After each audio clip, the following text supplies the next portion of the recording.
নগরীর রাস্তায় বের হলেই দেখা যায় ভাঙ্গা ঘোড়ার খেলা। এ ভাঙ্গা ঘোড়া স্বস্তির, এ ভাঙ্গা ঘোড়ায় ভোগান্তি যতটুকু তার চেয়ে বেশি প্রশান্তির। দিন গড়িয়ে সন্ধ্যা, সন্ধ্যা পেরিয়ে রাত, যেন বিশ্রাম নেই। অবিরাম ছুটে চলা এক নাবিক যেন হাল ধরেছেন এ নগরীর। সাধারণ থেকে প্রভাবশালী, দিনমজুর, হকার থেকে মন্ত্রী, এমপি। নগরের উন্নয়নে কারো কাছে করজোড় করছেন, কারো কাছে অনুরোধ মিনতি। সবই এই নগরীর জন্যই। দ্বিতীয় মেয়াদে যখন তিনি আবারও দায়িত্ব পান, সে সময়টাতে সারা বাংলাদেশে নৌকার জয় জয়কার ছিল। প্রথম মেয়াদে উন্নত নগরী গড়তে আরিফের অ্যাকশন সিলেটবাসীর মনে দাগ কাটে। আর তাই নৌকার জয়রথেও নৌকা ও ধানের শীষ চাপিয়ে স্মার্ট নগরী গড়তে ব্যক্তি আরিফকেই বেছে নেন দ্বিতীয় লন্ডন খ্যাত সিলেটের নাগরিকরা। টানা দ্বিতীয়বারের মতো দায়িত্ব পেয়ে মেয়র আরিফ হয়ে ওঠেন বেপরোয়া। স্মার্ট সিটি গড়তে কারো কাছে কোনো ধরনের নথি স্বীকার বিষয়ে বেপরোয়া। তার এই বেপরোয়া নীতিই যেন সিলেটবাসীর সবচেয়ে পছন্দ। সকাল সন্ধ্যা রাত আরিফের অ্যাকশন আছেই আছে।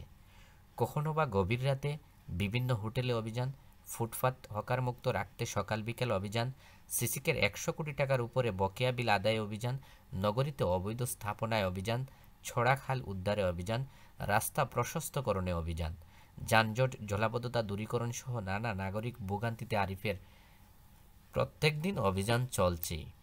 সিলেটে আরিফ মানেই অভিযান, অ্যাকশন। আরিফ মানেই যেন সিলেটের উন্নয়ন। শুধু অভিযান নয়, গভীর রাত কিংবা যে কোনো সময় নাগরিক ভোগান্তিতে আরিফ সরেজমিনে উপস্থিত হয়ে করছেন তাৎক্ষণিক সমাধান, যার জন্য উন্নয়ন প্রত্যাশী সিলেটবাসীর অকুণ্ঠ সমর্থন পেয়ে যাচ্ছেন আরিফ। নিজের নির্বাচনী ইশতেহারে দেওয়া স্মার্ট নগরী গড়ার প্রত্যয়ে এক পাও পিছপা হবেন না মেয়র আরিফ, এমনটাই জানিয়েছেন তিনি। তিনি জানান, আমি এই সিলেট নগরীকে একটি সুন্দর, স্মার্ট এবং পর্যটক নগরী হিসেবে গড়ে তুলব, আর এজন্য আপনাদের সহযোগিতা একান্ত প্রয়োজন। তিনি আরও জানান, এই নগরী আপনার আমার সকলের, তাই এই নগরী পরিষ্কার পরিচ্ছন্ন রাখা আমাদের সকলের দায়িত্ব। সিলেট নগরী হচ্ছে একটি পর্যটন নগরী। হজরত শাহজালাল রহমতুল্লাহ আলাইহি, হজরত শাহফরান রহমতুল্লাহ আলাইহি সহ 360 আউলিয়ার এই পুণ্যভূমিতে প্রতিদিন দেশি বিদেশি হাজারো পর্যটক বেড়াতে আসেন। নগরীর প্রত্যেকটি এলাকার শৃঙ্খলার মধ্যে থাকলে সিলেট হবে একটি স্মার্ট সিটি। আরিফের অ্যাকশন অনেক সময় পুরোপুরি সফল না হলেও তার এমন কাজে যেন সন্তুষ্ট সিলেটবাসী। উন্নয়নকামী সিলেটবাসী চান আরিফের এমন কাজের ধারা যেন অব্যাহত থাকে, উন্নয়নের এমন ধারা যেন কোনো ষড়যন্ত্রের শিকার না হয়।